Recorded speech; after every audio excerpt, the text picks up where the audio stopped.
So you need to start like managing your finances, organizing everything, and start those habits, those habits that I think are very important. That way you are gonna be successful in finances in Canada.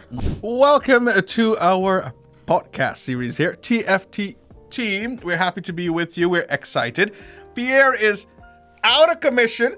Of course, he is not able to perform this week. So we are here with Stephanie, our director, who's usually behind the camera. I'm pretty excited because Stephanie's got an exciting topic to share with us today.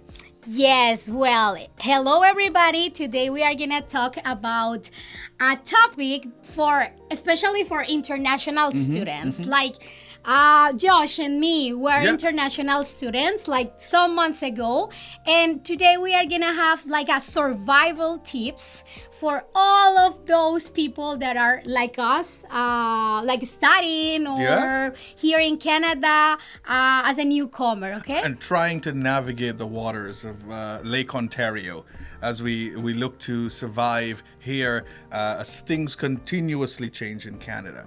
So I want to ask you, Stephanie, what's the first thing that you did or you should do? Now, knowing that you've been a student, you've experienced that for a couple of years now, what's the first thing you should do to ensure that you survive? Well, the first thing is gonna be for sure the budget. Because the thing is, remember that our currencies in our country are very different. Yes. And when we came here, like everything is different, right? So we need to start like having a balance in our life, right? In our finances as well. So that is why have a budgeting is very important. That way you can know like how much you can spend, how much how much you earn as well, and maybe if you can save money you can do it. I think this is very important. So how do you break down your budget? Well, I don't have like a specific percentage. I know that it's common to hear like 50, 30, and 20%, right? But in my case, and here right now, like prices are not very affordable, right? And we as an international students, we just can work 24 hours. 24 hours, yes. 24 hours. So it's very hard to maintain our budget. So that's why. So probably at the beginning, it's not gonna be like this. It's not gonna be like 50, 30, and 20.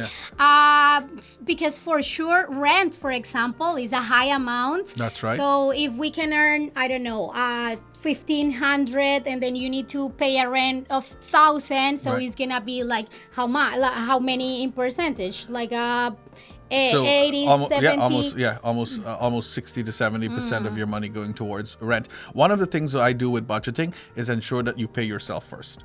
One of the things that you want to do is ensure that you're putting that money away in your TFSA or putting that money into your high interest savings account that we'll talk about later on that should be available to you as an international student. You want to do that when it comes to budgeting. That's one of the things that I would do. I also like to break down my expenses into things that are discretionary and non-discretionary, things I can't control, like my rent, as you mentioned, maybe my textbooks, my tuition fees. I've got to pay those things or I can't stay in Canada and maintain my status as an international student. So I want to ensure that I break my expenses down, and the things that I can control, like how much food or where I eat, etc., or where I travel or what I enjoy, those things I can balance based on what's left. Yes. And another thing right now that we already have our budget and we can know like how much like we are earning, right? And what about the expenses? That's right. So now we need to think in two things. So if something is happening with our budget and we are like all like every month like out of the budget, right? We need to think in two strategies. One is to start like having a side hustle and increase your income, or the second way is gonna be to reduce your expenses, right? And to try to focus in that part of your budget. So in terms of let's talk about the first one, the side hustle. We want to talk about side hustles in terms of maybe getting a job that complements your studies, getting a job maybe on the weekend, or even doing a job remotely, or even working with jobs from your home country that you can still get paid for. And yes, those things do add up towards your income, and those can help you towards maintaining your expenses here in Canada. Yeah, well, let's talk in our cases. Okay. So I know Josh, is doing something apart from his job, and also me. So in my case, I was thinking, okay, why I used to do in Colombia, or like how, or what are my skills, or my my ability, my skills, to start like maybe doing things out of it. So I said, okay, I'm good in topics related to housing and that type of things in Colombia. So I start doing credits and helping people to buy a house in Colombia. Okay, you can do that type of things. Start to thinking in your skills, and out of it, take advantage of that. So and for me, like I like to tell people what to do, so I teach. I teach back home remotely. I can do that on Zoom, right? COVID taught us that. And I'm sure that people coming here to study, they're skilled in a particular area. There are even remote teaching jobs here in Canada, but you can also do it back home, or you can even, another good side hustle is you don't have to teach individual students. You can teach an audience, like what we do on YouTube. You can build your social network following, and you can get paid on social media for doing that.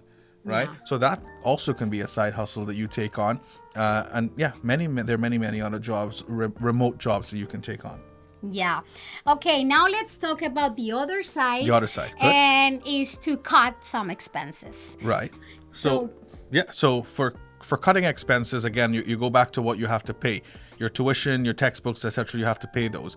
You can't really fluctuate on that. But go back to textbooks. Maybe you can get used textbooks, which are sold cheaper, which has the same resources. You can buy ebooks, which cost a whole lot less, and then you can even rent those books for a period of time. You don't have to get the physical book, so you rent the book for a semester, and that's good enough for you to pass the course. So that is where I would save on expenses when it comes to your college. Also, preparing your own food at home can also help you to save. Pre-planning your meals, so you have like okay, I'm gonna eat this on Monday, Tuesday, or whatever. You've planned your meals ahead of time. And also, when you shop for groceries, and it's a big thing here in Canada, you shop with points. You can gain points while you shop. So those are some of the things that you want to ensure that you capitalize on, because they're going to come back and help you. Yeah, for sure. And another thing that I want to add is about coffee and water. Oh, yeah. So please don't bring your coffee. Buy your coffee and make it home. Yes. Please. This is, I know that it can be like $2, $3, but if you count it, if you add it like every day or every week, it's gonna count. And for now, as an international students, we really need to focus in reduce the expenses. Yes. Another thing that I think is very important is don't buy a car. Please, I did. Don't buy a car now. Don't buy a car now. Yes. For now. Yeah, because with a car, you've got to pay the loan, you've got to pay the insurance, you've got to pay for gas, and gas seems to be going in one direction right now, and that is not down but up. And then you've got to pay maintenance, then you've got to get winter tires, then you've got to get floor mats, then you've got to get cleaning, and it goes on and on and on. It's like a bad song. Yeah. Right? So you have to ensure that you're saving in that regard. Also, renting. If you can rent in a shared accommodation while you're an international student, you'll save on the rent, right? That can help. Maybe you like your own personal space, but also if you want to do that and have your own personal space, it means that you might have to go further away from where your college is, out of the GTA, to get cheaper rent. So that would also increase your travel expenses, come with the TTC now, which you'll use to travel into the GTA if you're studying in this area, but also you can gain by using student discounts, right? Yeah. So that's another segue to where we're heading, right? So what are some of the student discounts that you have enjoyed or you utilize? Well, in my case was not like a lot.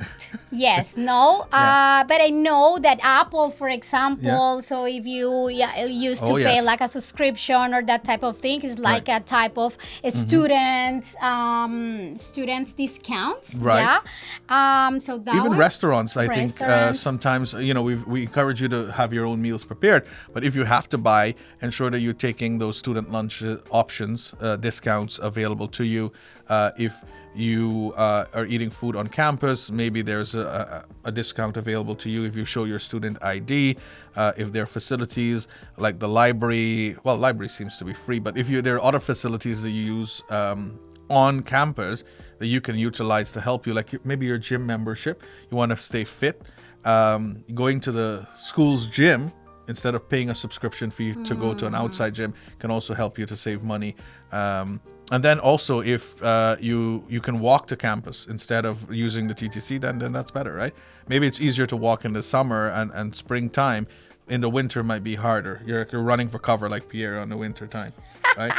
Yeah. So you wanna ensure that you're using as much time to save your money now. And these habits, once you start to incorporate them, it becomes so easy in the long run, and it helps you. It helps to build your finances and your resources available for your bigger expenses when they do come up.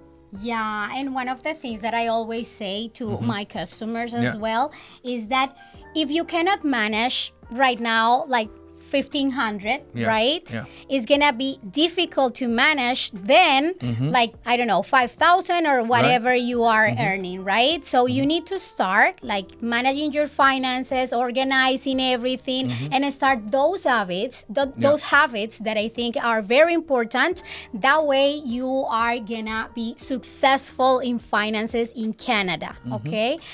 Another thing that I really want to add is build your credit. I really use my credit card a lot. So as an international student or as a student, you can go to the bank and they can give you a credit card. Yes, in case you need it, we can help you as well with that.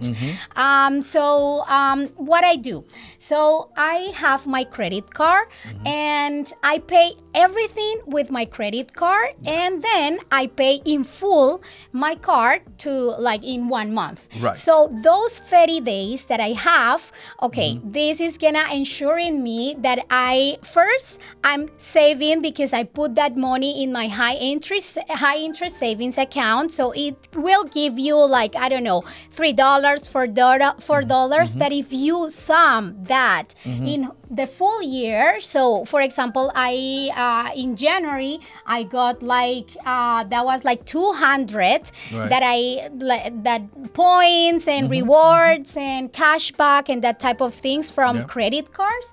So you can use it then, right? And that helps to pay off whatever is outstanding on the credit card bill. So you can use your high interest savings account, which the team here can help you get, and also allow you to get a credit card that is easy for you to qualify for once you come to Canada. Get your points, which you can use for as cash or to purchase other things or to get discounts when needed, right? So I know we're coming to the close. Is there any other tips you want to remind our audience about and can be essential, that was essential for us? Well, those that are right now are like about to graduate or already graduated. Two things. So once we like end the studies, right? Two things are gonna happen. One is that banks are gonna like charge us a fee, a monthly fee in our bank account. So please avoid that.